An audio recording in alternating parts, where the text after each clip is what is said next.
Hello and welcome to the Social Sustainability Team's Q4 newsletter. For those of you who don't know me yet, I'm Thomas van Haaren, Senior Manager of the SSCI, our Sustainable Supply Chain Initiative.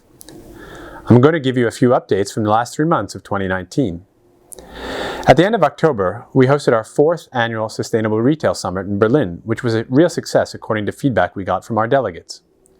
On the social side, we had a very interesting session on the first day, which brought together speakers from CGF member, the Walt Disney Company, and key partners, Unseen UK, the Thomson Reuters Foundation, and Oxfam America, to discuss whether enough is being done to bring awareness to the issue of forced labor. It was really important to bring together speakers who look at this issue from different angles, and yet they all agree that more collective action and public advocacy is required to drive progress. Just before the SRS, we also hosted our Joint Sustainability Committee meetings where members came together to discuss the strategy for 2020 and beyond for forced labor and the SSCI. We've also been traveling a little bit these past few months. Recently, I spoke at the Indian Sustainability Standards Conference in New Delhi, India, which was organized by the Center for Responsible Business. The panel that I spoke on was all about the importance of credible sustainability standards.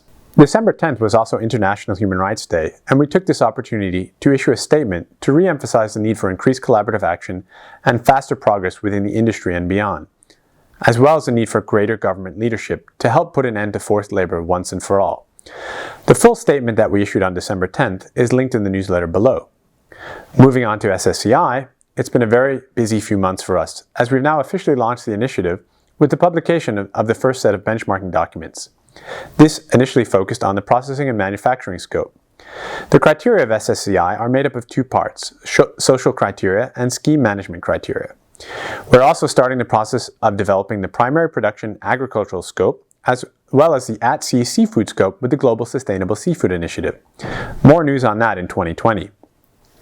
We're now looking forward to 2020, which not only represents the beginning of a new decade, but also the move for us towards a new phase of accelerated action with the launch of our new coalitions of action on both forced labor and SSCI. You'll hear more news about that in the next year. Want to wish you a very happy start to the holiday season and best wishes for a happy 2020. Thank you for your support this year and goodbye for now.